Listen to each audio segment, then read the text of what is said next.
Your football career has an expiration date, and these mistakes are speeding it up. I've seen it happen to players way more talented than you and I. But here's the good news. Fixing these mistakes can instantly put you ahead of 90% of other players. But before I show you these game-changing fixes, you need to understand something crucial. Every single pro player that you watch on TV got there by avoiding these exact mistakes I'm about to show you. The difference between making it and failing isn't just talent. It's about not sabotaging yourself with these common mistakes. What you're about to learn isn't just theory. These are the exact mistakes that I've seen destroy promising careers over and over again. So let's go ahead and see what these are. Number 1, physical preparation. And no, I'm not just talking about being fit enough to run around for 90 minutes. Here's the thing that most players don't get. Your body isn't just a tool you use to play football. It is your football career. I mean, just think about it. Every sprint, every jump depends on how well you've prepared your body. But most players, they're literally throwing away 30 to 40% of their potential because they're not taking this serious. You've probably seen it too, right? Those players who show up 5 minutes before training, do a few quick stretches, and then jump straight into intense drills. Or maybe you're that one player who feels a slight pain in their hamstring, but thinks, it'll be fine, I'll play through it. Believe, I've seen this mistake turn minor issues into career-ending injuries. Let me break down why this is so crucial. When you're not properly prepared, everything starts falling apart. Your technique gets sloppy because you're tired, your decision-making slows down because your body is fighting against you, and worst of all, you're training your body to perform at a lower level than what it's actually capable of. So here's what proper preparation actually looks like. You show up early, not just on time. Your warm-up isn't just a few toe touches and arm swings. You're doing dynamic movements that actually prepare your body for football. Quick direction changes, acceleration drills, and movement paths you'll actually use in a game. And recovery, it's not just about lying on the couch after a match. It's about proper nutrition, active recovery, and smart training loads. You need to train your body like the absolute unit that it is. That means hydrating throughout the day, not just during training. It means eating proper meals that fuel your performance, not just grabbing whatever's convenient. And the off-season, that's your opportunity to build a stronger foundation. You can't expect to maintain your level when you're starting from zero every season. The pros, they never really stop. They just adjust their training intensity. Look, I get it. All that might sound like overkill if you're not playing at the highest level. But here's the truth. These habits are what separate the players who make it from those who don't. Your body is literally your business in football, so treat it like one. Number 2, mental game failures. Listen, I've seen it countless times. Players with incredible skills who just can't perform when it matters. I think you know what I'm talking about. Playing like Messi in training, but freezing up in actual matches. Here's why this matters so much. Your mindset isn't just something you can work on later. It's literally one of the foundations of everything you do on the field. Think about it. How many times have you made one mistake and then completely lost your confidence for the rest of the game? I can't even count how many times I've done it. This is what separates good players from great ones. The good ones, they let that mistake eat away at their confidence until they're playing at half their ability. The great ones, they mess up, shake it off, and then come back stronger.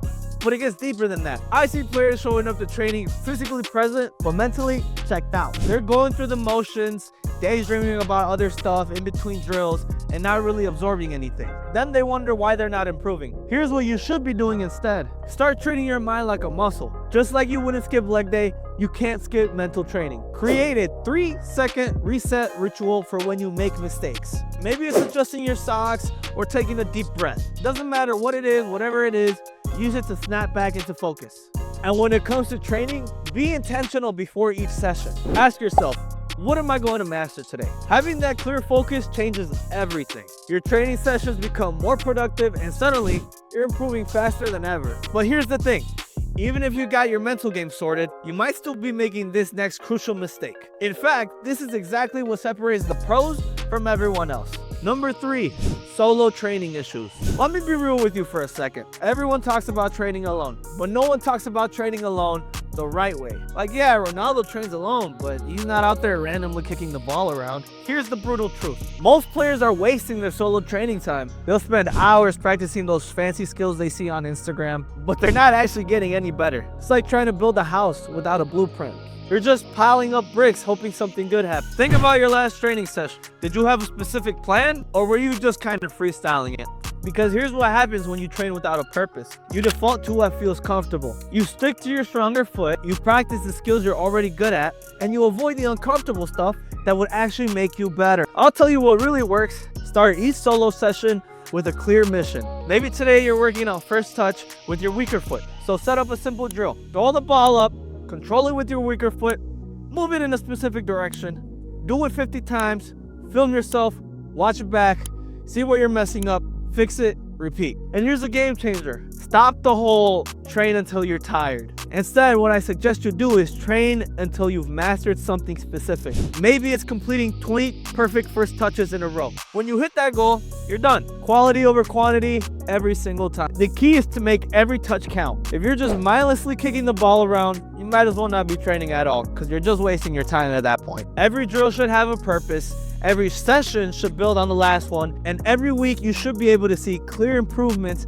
in specific areas of your game. Now that we've covered your individual development, let's talk about something that might be even more crucial, because this next mistake is probably costing you more opportunities than you realize. Number 4, team training problems. Here's a reality check. I see so many players who think they're great in training but can't understand why they're not getting picked for matches. The truth, they're approaching team training completely wrong. Look, team training isn't just about showing up and going through the drills. It's your chance to show what you can bring to the actual game. But most players, they're treating it like a casual kick around with friends. Think about your last team training session. Were you really communicating with your teammates? Or were you just focused on making yourself look good? Because here's what I see all the time. Players trying to be the star in training instead of actually making their team better. The real magic happens when you start treating every team session like a match. That means showing up early to connect with your teammates. It means communicating constantly, not just when things go wrong. It means learning from the more experienced players instead of trying to outshine them. And here's the thing about team training that nobody talks about. This is your chance to build trust. Your teammates need to know they can count on you in a real match. That trust, it's built in training, not on game day. But even if you fix all your training habits, there's still one more area that could be holding you back. And the next is probably the most overlooked aspect of player development. Number 5, growth limiting behaviors. Let me ask you something. When was the last time you actually studied the game? And I don't mean watching highlights on YouTube, because let's be honest, we all do that. Come on. I'm talking about really understanding football. Here's what most players don't get. The best players of the world are students of the game. They're constantly learning and constantly adapting. But I see so many players who think they've got it all figured out. They refuse to play different positions, they don't watch professional matches to learn, and they avoid any competition that might challenge them. Just think about it. How can you improve if you're always playing it safe? The best players I've seen, they're the ones seeking out stronger competition. I'll even give you a perfect example. Casemiro! That man was originally a striker during his trials, but when he saw that there was almost no defensive midfielders, he lied and said he was one to give himself a better chance at getting picked. And what happened? He went on to become one of the best defensive midfielders for Real Madrid. That's crazy, right? And here's another thing. Feedback isn't criticism. When your coach tells you to work on something, that's not them attacking you. That's them investing in your development. But so many players get defensive or brush it off. That feedback, that there is gold, my man. Gold. It's literally a roadmap to becoming a better player. So now we've reached the final mistake. This one might be unrelated to football a little bit, but trust me, it's probably the biggest career killer out of all of them. Number 5, off-field mistakes. Let's talk about what you're doing when you're not on pitch. Because here's the truth, your football career isn't just built during training and matches. It's actually built 24/7. I see players destroying their potential with poor sleeping habits. They're up until 2 a.m. playing video games. Then they wonder why they can't perform in morning training or the controversial stuff on social media without realizing that coaches and scouts actually look at that stuff. But it actually gets deeper than that. You know what separates pros from the amateurs? Education. I'm not just talking about school here. I'm talking about understanding the game, understanding nutrition, and understanding how to take care of your body. And networking in football, it's everything. The players who make it, yeah, you know those guys. You've seen those guys. They're building relationships with everyone in the football community. Coaches, teammates, even opponents. Because you never know who might open that next door for your career. Here's the bottom line. Being a footballer isn't just something you do. It's something you are. Every decision you make on and off the field either takes you closer to your goals or further away from them. These mistakes might seem overwhelming, but here's the good news.